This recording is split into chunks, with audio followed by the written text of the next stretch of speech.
Ready? 3, 2, 1. Welcome to year 2, week 6 of the Big Gun Preview. I know you've all been waiting for it, newsletter after newsletter, and it's finally here with the week 6 predictions. We're so glad to be back for another year of Big Gun Keeper, and I hope that I'm able to repeat. Well, I think you're probably the only one in the league that thinks that's going to happen this week. But we're going to have a little bit different format this year. We're going to have a couple new features. But right now, we're going to get right to the action in the first game. The first game I've got Capital Punishment versus the T-Town Terror. And I guess yours truly right here. It's me. Now, the Yahoo predicts T-Town Keeper to win in a small margin of victory. But I'll be honest with you, I think I might see a different trend. Matt Schaub is at the Bengals. Now, the Bengals have been playing pretty good defense, but they do average 228 yards through the air that they're giving up. That's who Capital Punishment puts at quarterback. Now, you, on the other hand, have Carson Palmer. Right. So this is an important game because that's the Bengals against the Texans.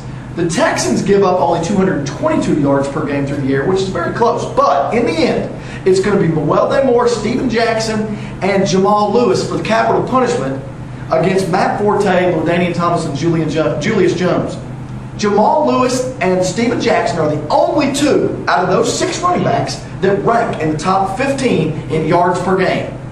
I like Capital Punishment in a small margin victory, a close one. We started off the year with an 0-for-1 prediction, I see. We'll move on to the next game, and that's going to be the D-Boy Dominators at 4-1 versus Dem Dam Dogs at 2-1. And in my opinion, through the beginning of the first 5 weeks, the D-Boy Dominators have been the most complete team in the league. They have good matchups this week, including Rashard Mendenhall against the Cleveland Browns, Thomas Jones versus Buffalo, and Andre Johnson against the aforementioned Cincinnati Bengals. In addition, they have Tom Brady, who really starting to hit his stride. Coming back from an ACL can take a while. I think this is the week that he throws for 300, 3 touchdowns, puts up 45, 50-plus points. Them Damn Dogs, they have Noshawn Moreno against San Diego, Adrian Peterson against Baltimore, neither of which are great matchups. He does not currently have this in the lineup, but maybe something to consider is doubling up with Hines Ward and Ben Roethlisberger this week against the Cleveland defense. Sometimes that's a bad way to do it because if neither do well, then you're kind of stuck both ways. But against Cleveland, it may be a very good pick. However, I think the D-Boys right now show that they are the class of the Big Guns so far. I think they're the best team, and they prove it this week and move to 5-1. Wow. Well, in my second one, I'm going to take a blowout here. I've got the Bourbon Boys against the Ass Whipping Clique. And the Clique is the projected winner, and I don't see that being any different. Some of the people that play for the Boys, you got Derek Anderson as their starting quarterback. I mean, do you really have to say anything else? Right. Aaron Rodgers is starting quarterback for the Clique.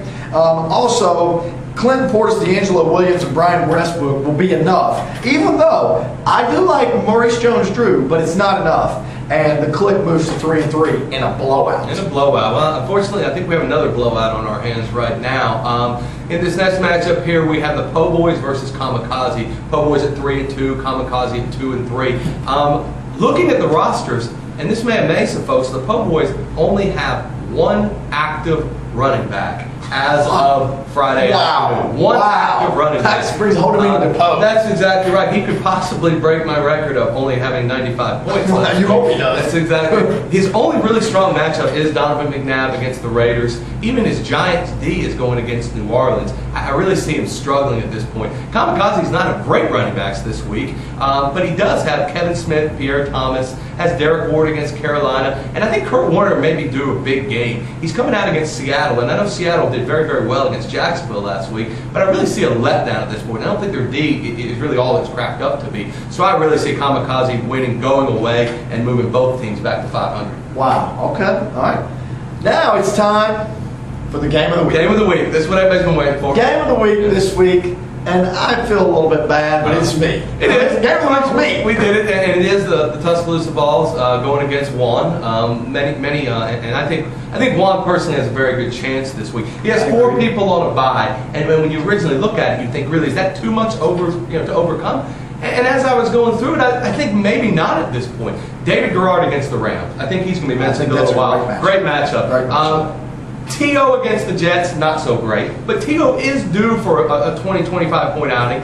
Ocho Cinco against Houston. Deshaun Jackson against Oakland, Steve Slayton against Cincinnati, Michael Turner against Chicago. Sammy Morris could struggle at this point, but he's got 4 or 5 people at this point that can really put up 25 to 30 points on any given day. Has his choice of defenses both strong, either Baltimore facing Minnesota or Chicago versus Atlanta. And I'll wait a bit to make my pick and let you make your case now for why the Vols really have a chance in this game, I guess. Well, first of all, it's a microcosm of Tennessee football.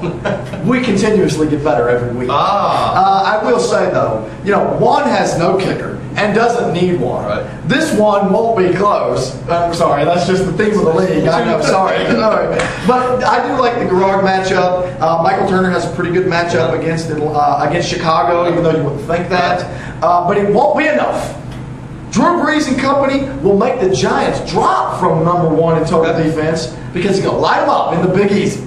Mike Sims Walker won't be chasing ladies this week. He'll be chasing points. And Roddy White on Sunday night will be putting on a show. Ahmad Bradshaw, not great, but I like it a little bit. I like it enough to put me over the top. Chris Johnson will bounce back after a rough week last week against the Colts. And also Cedric Benson. He's more like Cedric is something instead of been something. He's definitely been a surprise. He has. I'll be honest with you. This highly. He has not. Must I go on? But I tell you this, I hope Obama comes through because my team has more heat than Juan can afford. He may have paid, but his electricity is going to get cut off. And when we foreclose on him, it's going to be the bailout plan time for you, and you're going to need one, buddy. I'm not going to go quite that far with quite as much enthusiasm as you did yourself, but I do think the Tuscaloosa Vols will move on and win this game. I do think those 4 people sitting out for one is going to be too much to overcome, but we'll never know until we see the weekend. We'd like to introduce one new feature for this year. We're going to have a start 'em or sit 'em. One player that you might not think that you should sit, and a player you may not be on your radar that you should really start at this point. And Brad, you want to start us off on your stardom? First of all, my stardom of the week is Mike Sims Walker. We all know he got some last weekend, and that means he'll be hungry for some different kind of action. Okay. But really, just kidding. I do like Mike Sims Walker, but my real stardom is David Garrard. And I hate to say that because I'm facing David Garrard this week. He's good. St. Louis is off when the game's in Jacksonville. They scored 0 points last week, so they'll be looking to light up something other than some skeezer.